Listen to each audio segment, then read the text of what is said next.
Depuis l'an dernier, les étudiants ont accès à une nouvelle formation à La Réunion, le BTS ATI, BTS Assistance Technique d'Ingénieur. Elle est dispensée au lycée professionnel Amiral Lacaze à Saint-Denis et c'est une formation, vous allez le voir, qui a été mise en place en partenariat avec les industriels pour répondre au mieux aux besoins du marché. L'entreprise n'a jamais été aussi proche du système scolaire que dans un lycée professionnel. En plein cœur de Saint-Denis, les futurs assistants d'ingénieurs sont formés sur 2 ans au BTS ATI, une spécification de plus en plus demandée par les employeurs. Car le bac professionnel a évolué et ne suffit plus aujourd'hui si l'on veut être en haut de l'échelon. Mais ce BTS n'est pas réservé aux élèves sortant de bac pro. Certains viennent de filière générale. Gersande a 22 ans. Après son bac S, elle a choisi ce BTS assistant technique d'ingénieur. Les débouchés sont très vastes. Nous pouvons travailler dans plusieurs secteurs, que ce soit dans le secteur chimique, mécanique, électrotechnique. À partir du moment où on a une ligne de production, nous pouvons travailler dessus. Alors il y a l'organisation de projet, nous sommes aussi dans la recherche et développement. On est amené à faire des documentations techniques, des cahiers des charges, aussi à préparer des meetings, produire des synthèses et à faire passer une information. Pendant ces 2 ans, Gersande est stagiaire dans une entreprise de BTP. Elle doit soutenir un projet. Dans mon entreprise, il y avait plein de projets déjà réalisés, donc moi j'ai eu la chance d'avoir mon tuteur qui m'a proposé déjà un projet. C'était pas à moi d'y réfléchir. Le projet consiste en l'amélioration de toute une ligne de production, c'est-à-dire améliorer sa productivité, la cadence. Dès qu'il y a un défaut, trouver des solutions technologiques pour pouvoir y remédier. Les cours de maths physique prennent ici un caractère beaucoup plus concret pour les élèves qui travaillent confortablement en petits groupes. On étudie les systèmes par des études de cas réels. Donc on voit directement les composants, les applications mathématiques associées à ces composants, ayant pour but qu'ils aient une pratique professionnelle éclairée. Alors évidemment, le programme est bien plus étoffé. Et en plus, une certaine autonomie et puis une professionnalisation plus poussée et une résolution des problèmes plus complexes, plus centrée sur le monde du travail. Le cœur du lycée professionnel, c'est évidemment l'atelier. Ici se côtoient les élèves en CAP, en bac professionnel et depuis plus d'1 an, les élèves en BTS ATI. Alors nous sommes ici dans l'atelier des pilotes de ligne de production. Donc nous avons derrière moi une ligne de production qui tourne actuellement avec les élèves de CAP. Et nous fabriquons, en théorie, du gel douche pour la pédagogie. Sur cette ligne de production interviennent les élèves de CAP en conduite, les bac pro en pilote de ligne de production et les BTS qui chapeautent tout ce monde, le CAP, le bac pro. Une simulation de la réalité de la vie en entreprise où le plus qualifié a forcément le poste le plus confortable, tant en termes de travail que de salaire. De quoi motiver les plus jeunes à aller plus loin. L'exemple derrière moi est très parlant parce que les CAP, les bac pro et les BTS travaillent ensemble sur la même ligne, sur la même compétence, sur le même objectif. Donc l'élève de CAP voit son BTS ou son bac pro travailler, il est encouragé pour continuer la suite. Il commence en CAP, il fait la conduite des machines automatisées. Donc, il devient conduite de ligne. Après, il passe en bac pro, il devient pilote de ligne. Pilote de ligne, c'est il conduit une équipe de conducteurs. Donc, il devient au-dessus. Et après, il passe en BTS. Donc, il est responsable de la production tout entière. Alors, chaque année, nous avons 3 ou 4 CAP qui intègrent le bac pro.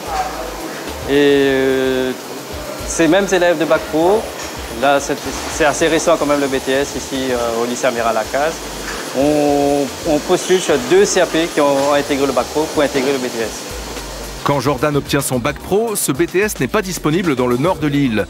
Il travaille 1 an en entreprise et se rend très vite compte qu'il lui manque quelques cordes à son arc. Il reprend donc très vite le chemin du lycée professionnel. Disons que le travail que je faisais, c'était pas super intéressant. Du coup, au lieu de rester comme ça, j'ai décidé d'arrêter.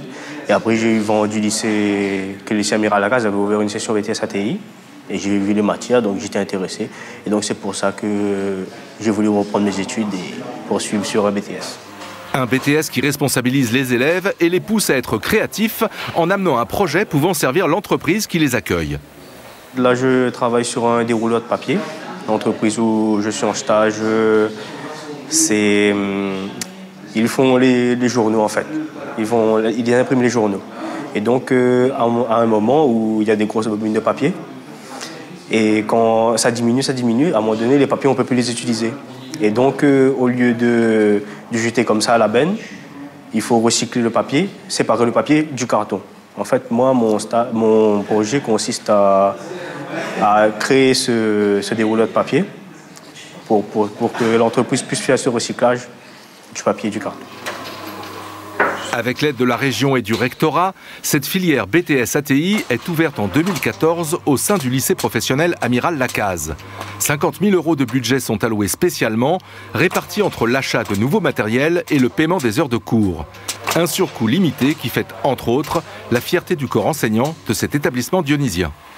Alors la principale fierté, c'est que justement cette formation de BTS soit faite en exclusivité par les profs de lycée professionnel. Donc l'intégralité des formations, que ce soit les cours de maths, de sciences, d'ateliers, est faite par des profs de profil PLP, ce qui ne se fait pas ailleurs justement, où c'est des profs certifiés ou agrégés. Donc du coup, les profs sont vraiment fiers de faire cette formation et ça redonne justement un élan dans cet établissement que ce soit des profs de lycée professionnel qui fassent cette formation en BTS. Alors c'était un combat qui a été mené par l'équipe de direction et par les enseignants pour justement prouver la capacité de cet établissement de faire ce BTS. Donc les enseignants ont dû prouver à l'inspection qu'ils étaient capables eux-mêmes de former des élèves de BTS. Et justement, ce qui a pesé, je pense, dans la balance, c'est qu'ils ont cette habitude en fait, de traiter des profils de bac pro, de traiter l'hétérogénéité en fait, des profils. Et justement, donc, ils arrivent à s'adapter, à adapter leur formation à des profils très différents. Des profils de bac pro, universitaires ou de STI. Donc ça a pesé dans la balance justement leur capacité d'adapter leur enseignement et de faire de la pédagogie différenciée. Pour les enseignants, ce BTS est l'outil qu'il manquait au lycée professionnel. Ça s'inscrit plutôt dans l'histoire de cet établissement où il y avait prioritairement donc une section de mise à niveau de STS et donc il y avait une volonté des équipes de faire évoluer ce dispositif en BTS et d'innover au sein d'un lycée professionnel avec des équipes entièrement composées de PLP. Et donc vraiment ça a été un travail d'équipe en coordination avec donc, des industriels, le rectorat et la région. Les industriels réclament ces personnels qualifiés. Pour les élèves, c'est une motivation supplémentaire pour poursuivre après le bac. L'enthousiasme, c'est pas tant sur ce BTS-là, c'est sur l'ensemble des BTS. Ça leur ouvre une porte. Comme je dis, c'est vraiment une mise en confiance, c'est leur montrer, ils se prouvent à eux-mêmes qu'ils sont capables de réussir. Et ça, c'est le plus important. Armés du BTS ATI, les futurs diplômés pourront intégrer l'entreprise à des postes à responsabilité où leurs compétences leur permettront d'améliorer et de gérer les systèmes d'exploitation. Leurs salaires seront bien sûr plus attractifs. Pour les plus perspicaces, cette filière leur permet également d'intégrer des écoles d'ingénieurs et d'aller jusqu'à la licence, moyennant 3 ans d'études supplémentaires.